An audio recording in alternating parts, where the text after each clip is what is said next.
Hey tribe, welcome back. With this topic, we're going to have some fun with this and we're going to put a spin on this. So this is how the video is going to be broken down. Of course, we're going to talk about identity-based manifestation and identity-first manifestation. They mean the same thing. So what we're going to talk about is in part one, this stuff has been around for hundreds of years. Yes, you heard me on this. This isn't new information. It's been around for a long, long time. And in part two, we're going to talk about what is it? What is identity-based manifestation and identity-first manifestation, which you'll probably learn in part one. But first and foremost, what's kind of happening in the manifesting world? And it happens in marketing in general, in every single industry, every single area. And this is something I know a lot about, not just manifesting, not just success, okay? And because I've been in business and marketing and SEO for probably 20 years. So basically what happens is in marketing, the greatest sin in marketing, the greatest sin in business is basically taking old concepts and making them new and changing terminology. So basically, like for example, identity-based manifestation. This is why it's been around for hundreds of years. All they've done is to take an old concept, change the terminology to make it new, but then you, being the consumer, you grab a hold of it, you think to yourself, well, this is a new concept, this is a new secret, this is gonna change my life. But in marketing, what happens is you stay on this hamster wheel, okay? You basically jump from new concept to new concept to new concept to new concept. You jump. But when you're jumping, you're staying on this giant hamster wheel. You're not really moving forward. You're not really getting success in your life. You're not really having manifesting work for you. Maybe it works a little bit, but it's not consistent. Okay. But the reason why it's not working is lots of times it's the guru's fault because they keep on changing words. They keep on taking old concepts.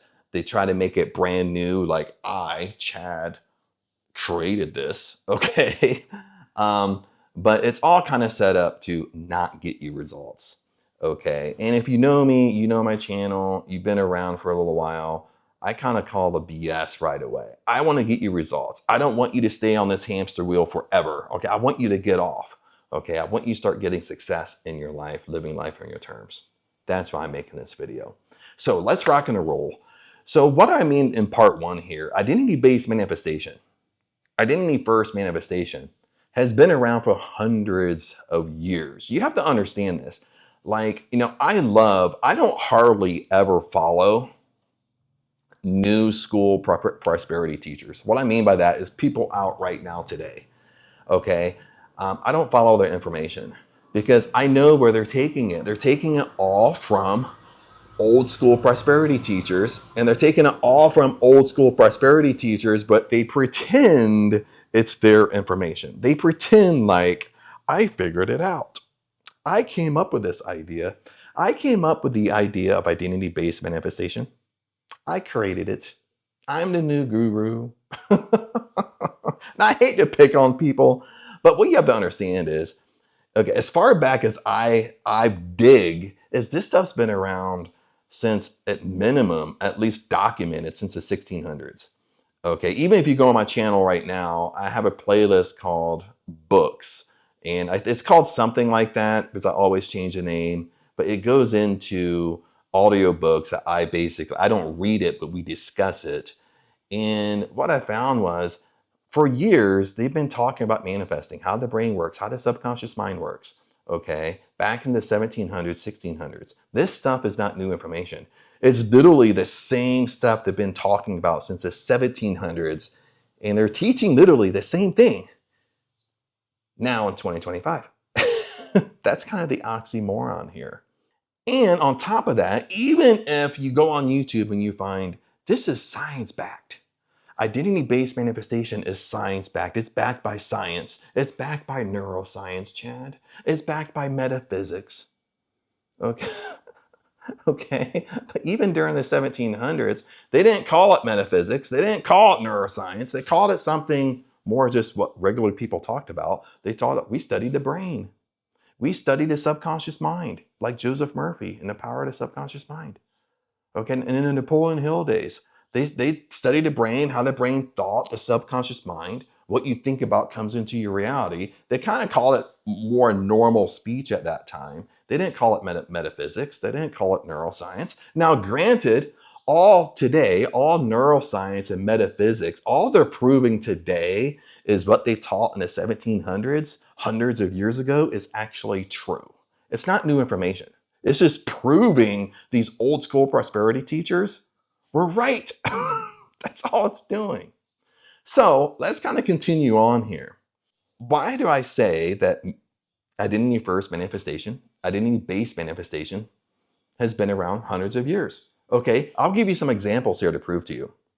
If you think about Neville Goddard, okay, a lot of you love Neville Goddard, okay, but did you know when Neville Goddard taught identity-based manifestation, when Neville Goddard told you to live in the end, what is living in the end? I'm asking you a question. I want you to answer this to yourself before I tell you. What is living in the end? Living in the end is acting as if. What is acting as if? Acting as if is identity-based manifestation, identity-first manifestation. Okay, what is acting as if? What is it? Besides me giving it a fancy name, it's you acting like you already have what you want. If you want to be wealthy, well, when you wake up today, you dress wealthy. You start carrying yourself wealthy. You start making decisions like that most successful version of you. That's identity-based manifestation. That's identity first. That's what it means. Okay, even we go a little bit farther down the rabbit hole, when Abdullah trained Neville Goddard, what did Abdullah tell Neville? When Neville's famous story when he wanted to travel to Barbados, and this was during the Great Depression, and this is when Neville was a dancer, and during the Great Depression, nobody wanted to hire a dancer, so he was dead broke, and he wanted to travel back to Barbados during the holidays, but he had no money whatsoever. So Abdullah told Neville, well, when you walk the streets of New York, you walk the streets as if you're in Barbados. What is that? That's identity-based manifestation. Okay. He also told Neville that when you go to bed at night, when you go to bed in New York, when you lay in your bed as if you're going to bed in Barbados. What is that? That's identity-based manifestation. That's identity first. You're acting as if. You're acting as if you're already there. You're acting as if you already have what you want. Now, Joseph Murphy, a lot of you know Joseph Murphy. I love Joseph Murphy because he dug a lot deeper into the subconscious mind. Then he wrote one of the famous books, The Power of the Subconscious Mind. But he taught the same thing. Okay, what's the subconscious mind? The subconscious mind, whatever you give your subconscious mind, it gives you back. It's a self-reflection. What is that? That's identity-based manifestation. That's identity-first manifestation. Okay, it's all from, listen to this, from your subconscious mind standpoint. It's all from who you're being. You understand who you're being, how you carry yourself, what you think about all day long, all your habits and patterns that you have, your habits, your internal beliefs, all that is a self-reflection in your reality today. What is that? That's identity-first manifestation. That's identity-based manifestation. It's the same thing, but they're just calling it something different. Okay, so the reason why I'm giving you all this, and we can kind of go down the rabbit hole. Okay, we can talk about Neville Goddard, we can talk about Joseph Murphy, we can talk about Napoleon Hill, we can talk about Wallace Wattles. When the list keeps on continually down, they all taught the same thing, but they taught it in their own way, of course. But back in their day, they didn't call it identity. They didn't call it identity work. They didn't call it go to the root cause, like sometimes how I'll say. Okay, surely they didn't call it identity-based manifestation, identity-first manifestation. So what is identity-first manifestation? What is identity-based manifestation, which is the same thing?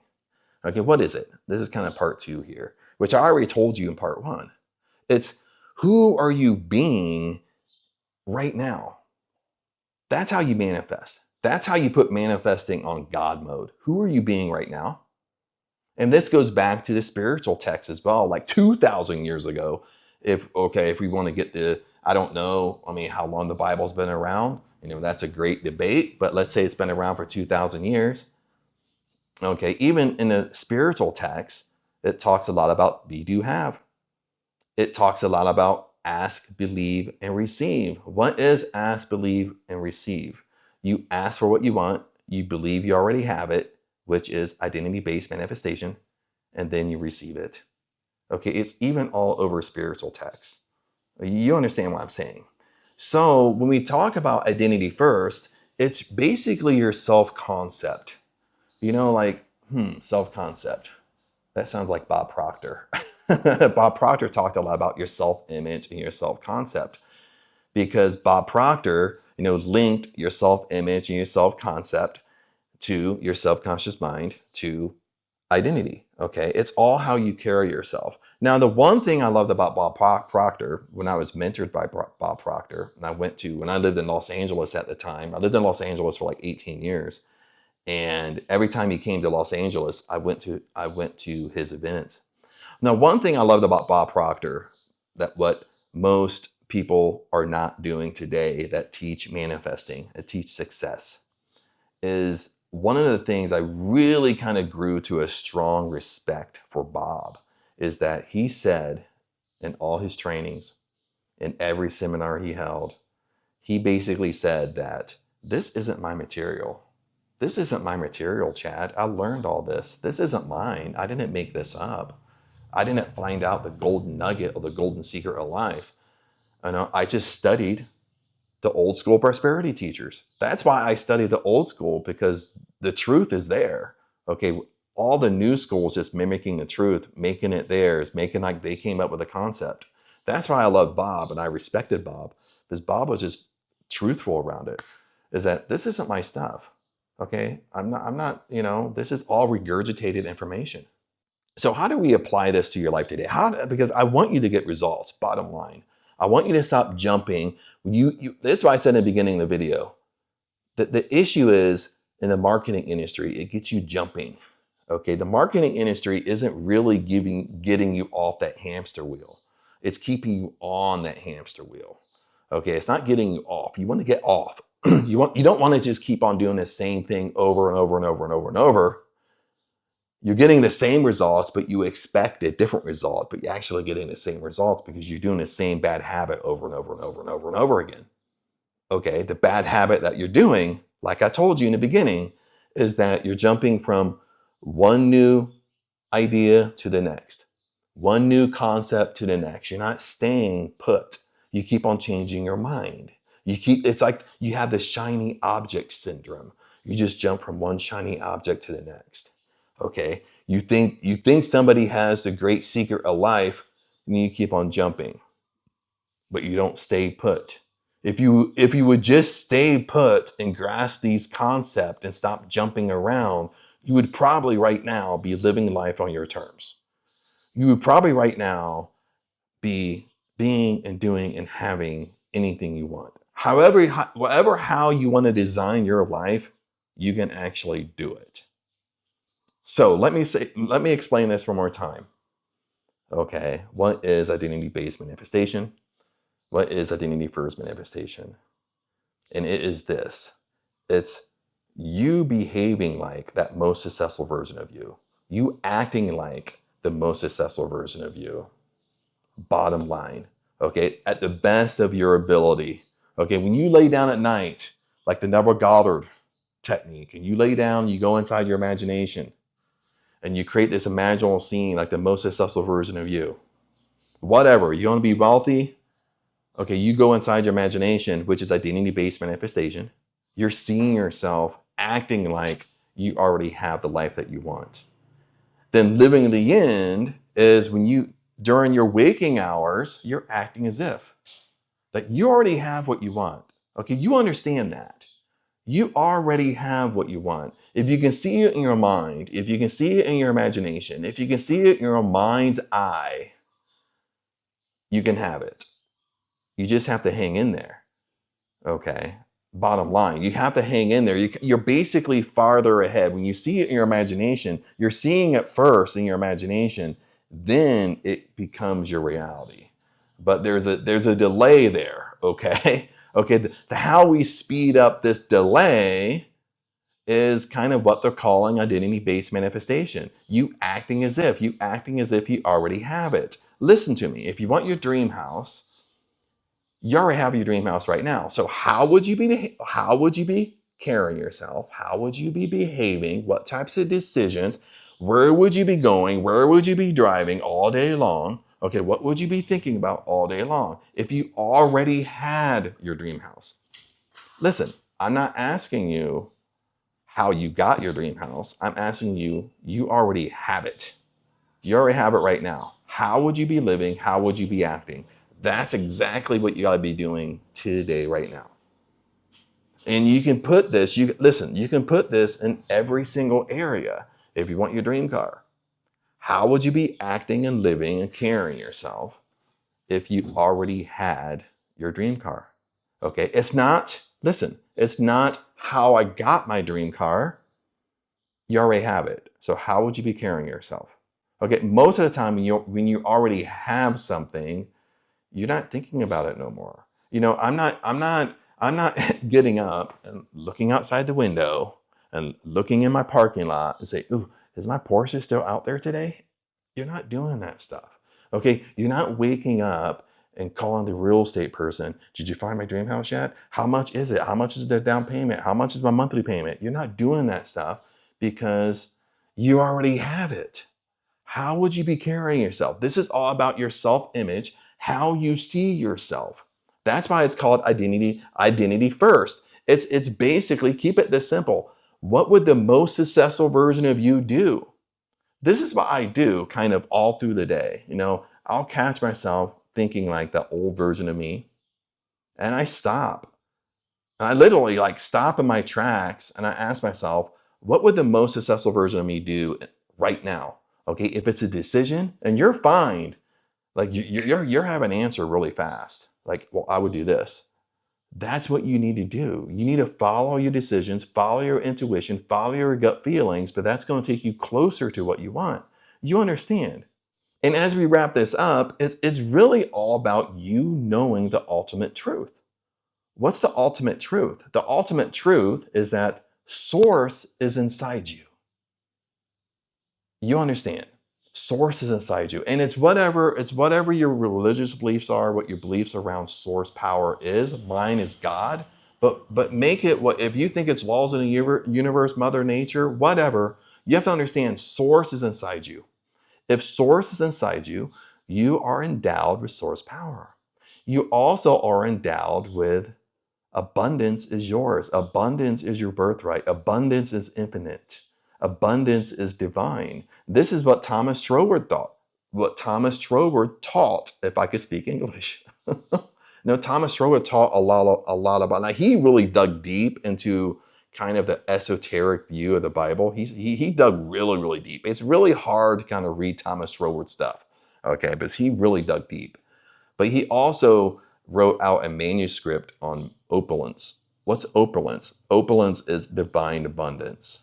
Okay, what's divine abundance? Abundance is in all things, everywhere. Okay, abundance is in the negative things that you have happened to you, which is just your perception, and it is in all good things. Okay, that's why it's called opulence, and opulence means divine abundance. It's because abundance is everywhere. It's all around you. It's in all things. Okay, but we take it a step further. What is divine abundance? What is opulence? Okay, it's what we're talking about right now. It's identity-based manifestation. It's you knowing that abundance is your birthright. If you really understood, if you really dug deep and you really looked at the truth, is that abundance is mine, abundance is my birthright. Success is mine. I have dominion on this earth. That's all identity-based manifestation. But we're just taking it to a deeper and deeper level rather than just talking about self-image being that most successful version of you. But other than that, tribe, I'm going to let you go. Thanks for hanging in. But before we go, it's all about, keep it simple. It's all about you are the most successful version of you. That's how you should act every single day. And that's what really speeds up your manifesting powers. That's what really speeds up success, is you behaving like that most successful version. So I'm just calling it something more simple. Okay. But again, the biggest but, okay, people are not really lying to you. They are describing identity first manifestation or identity-based manifestation the right way. It's all about your identity. It's who you're being. It's the root. It's that most successful version of you and you being that person right now today. Okay, so don't confuse that. Okay, but lots of times they're using this, they're kind of being tricky with, this is a new concept, but it's not new. Okay, and you need to stop jumping like the shiny object syndrome. Okay, if you want to get results in your life, you need to stay put. Okay, stay grounded in these concepts. Okay, because it's really you that's not working. It's not the manifesting techniques. It's not all these new things. It's you. And Napoleon Hill said this in Think and Grow Rich. He said this almost in every single chapter. He said, like, if things are not working for you, it's not the 13 principles of success. It's you. You haven't figured it out. You haven't figured it out yet. Okay. The same thing in the manifesting world. It's not the manifesting technique that's not working. It's you that's not working. And the reason why it's not working is because you're still attached to it. You're still attached to the old identity, that old self, that scarcity self that's keeping you bound. Okay, that's why when you come over here, you start acting like, and you start questioning, like, what would the most successful version of me do? And you start following it, the chains start to drop off of you. You start walking closer to your dream life. You have to understand that, my friends. But other than that, my friends, I'm really going to go this time. I love talking about this stuff. But anyway, remember, I love you guys, and I'll see you in the next video.